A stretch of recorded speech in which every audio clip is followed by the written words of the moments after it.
semuanya, perkenalkan saya Nima Denovianti dengan NIM 2317051111 dari kelas 4G. Pada video kali ini, saya akan menyampaikan analisis mengenai artikel ilmiah yang sangat relevan untuk kita kaji bersama. Artikel yang akan saya bahas berjudul Penerapan ISAK 35 dalam penyusunan laporan keuangan organisasi nirlaba studi kasus pada YAM Surabaya.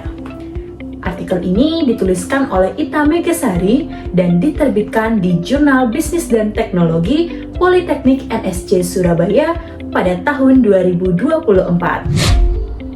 Adapun tujuan dari pembuatan video ini adalah untuk memenuhi tugas ujian akhir semester mata kuliah teori akuntansi, serta untuk menyampaikan ringkasan ilmiah dan ulasan kritis terhadap isi dari artikel yang telah saya kaji.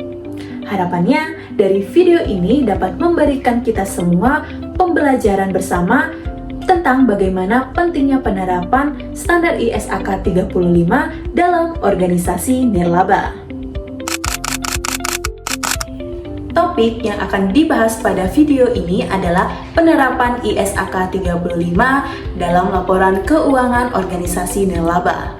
Secara singkat, topik ini akan membahas mengenai penerapan standar pelaporan keuangan berbasis ISAK 35 oleh organisasi nirlaba, khususnya pada studi kasus Yayasan Al-Ma'ruf Surabaya. Organisasi nirlaba atau non-profit organization adalah suatu entitas yang memberikan pelayanan kepada masyarakat tanpa mencari keuntungan finansial. Contohnya saja, itu adalah yayasan keagamaan, lembaga sosial, dan lembaga pendidikan. Walaupun tidak memiliki orientasi profit, lembaga ini tentunya memegang teguh pada tanggung jawab dalam mengelola dana dan mempertanggungjawabkan dana yang mereka terima dari donatur, masyarakat maupun pihak lainnya. Disinilah peran penting dari laporan keuangan, di mana laporan keuangan bukan saja catatan administrasi, namun sebuah alat akuntabilitas dalam menjamin transparansi pengelolaan dana. Laporan keuangan yang baik akan membantu memberikan kepercayaan publik dan juga menunjukkan bahwa organisasi tersebut menjalankannya secara profesional.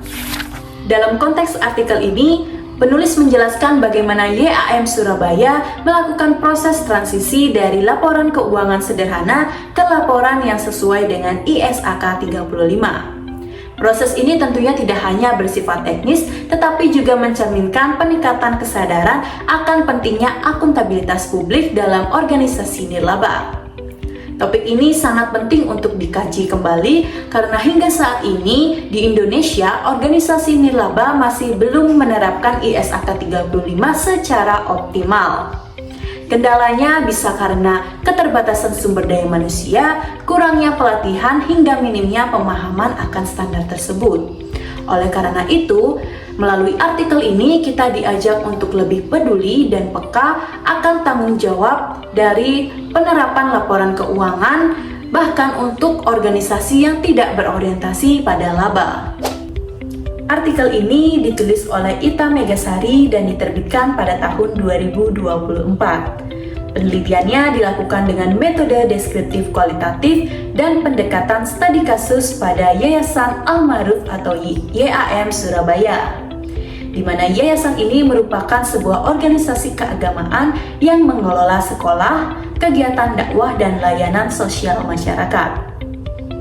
Penelitian bertujuan untuk menyusun ulang laporan keuangan yayasan agar sesuai dengan ISAK 35. Penulis memulai melakukan wawancara langsung kepada pihak yayasan dan mulai mengumpulkan dokumen laporan keuangan yang telah dibuat sebelumnya. Laporan tersebut masih sangat sederhana dan belum mencerminkan kelima elemen laporan keuangan yang sesuai dengan standar ISAK 35. 5 laporan utama tersebut mencangkup yang pertama, laporan posisi keuangan. Laporan ini menyajikan seluruh total aset, kewajiban, dan aset neto. Hasilnya menunjukkan bahwa total aset Yayasan Almarhum sebesar 2,213 miliar. Yang kedua, laporan penghasilan komprehensif. Laporan ini mencangkup pendapatan dan beban yang terjadi selama periode pelaporan secara sistematis.